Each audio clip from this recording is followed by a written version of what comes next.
looking beyond climate diplomacy to achieve climate action. Gonzalo Castro de la Mata is an ecologist recognized as a global leader in the promotion of sustainability, with an emphasis on innovative free market solutions to environmental issues.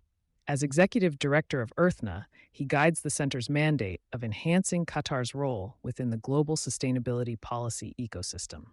The way we talk about climate change is evolving. Earlier this year at the World Economic Forum in Davos, I observed this firsthand.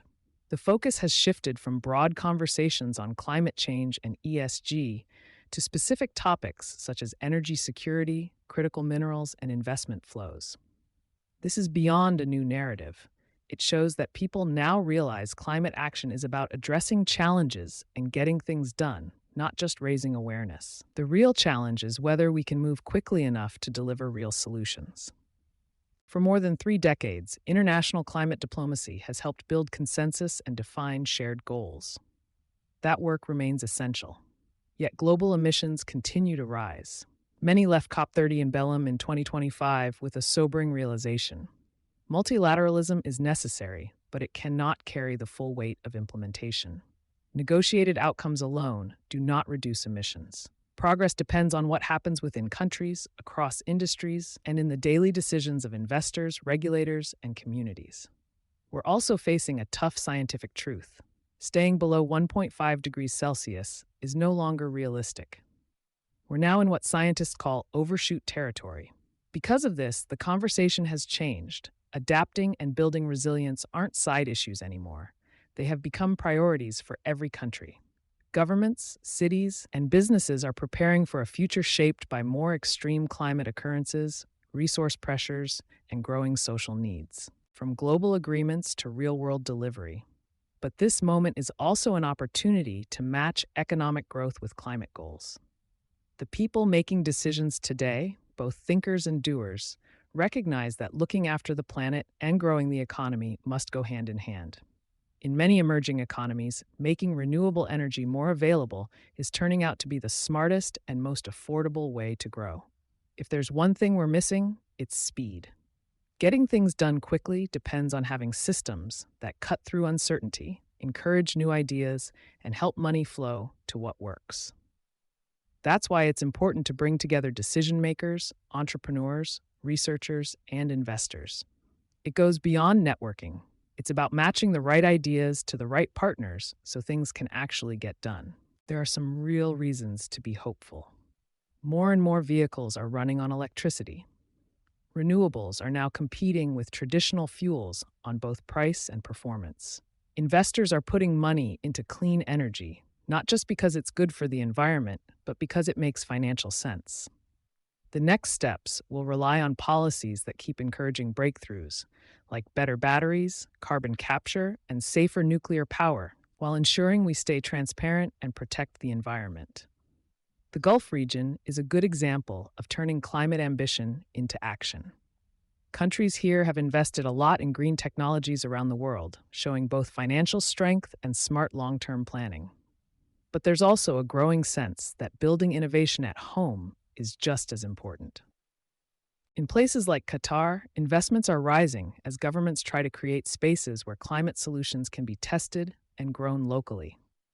This mix of working globally and acting nationally makes countries stronger and more trustworthy.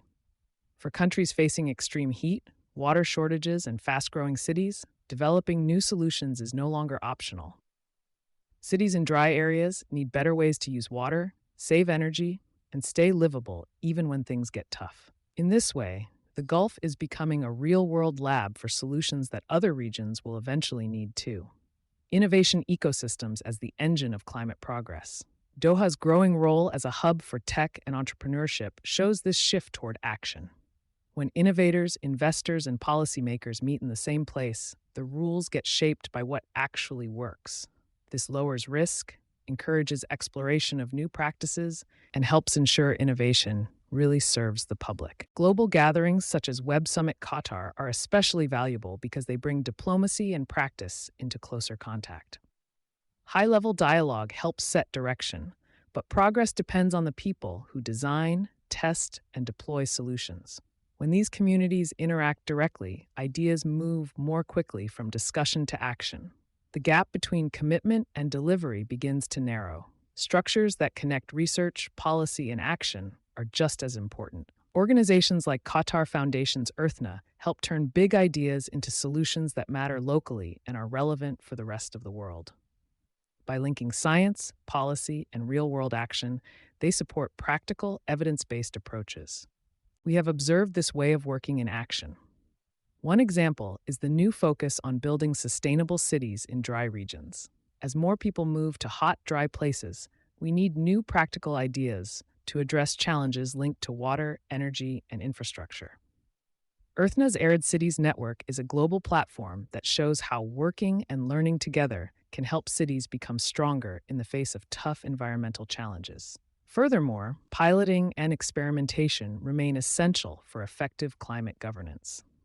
They allow new technologies to be evaluated under practical conditions and help ensure that regulations are informed by experience rather than assumption. Programs like the Qatar Research, Development, and Innovation Council's Innovation Pilot Program are another good example. By letting startups test their ideas out in the real world, whether that's monitoring air quality or using more renewable energy, QRDI helps turn theory into practice. These pilot projects help reduce uncertainty, attract investment, and give decision makers the proof they need to support larger changes. Lastly, a well-designed green industrial policy can help countries align economic growth with sustainability. Again, here in Qatar, by leveraging its industrial base, adopting new manufacturing strategies, and reinvesting resource revenues, the country can support a green and blue economy. Strong national development strategies and focused public-private partnerships will be key to this transition. We will not win the climate fight with just a single agreement or one meeting. Real progress sprouts from smart policies that support new ideas, partnerships that deliver, and markets that yield rewards for being efficient and responsible. Now, the real challenge is for policymakers, experts, and investors to join forces to weave together science, money, and good governance to turn recommended policies into effective progress.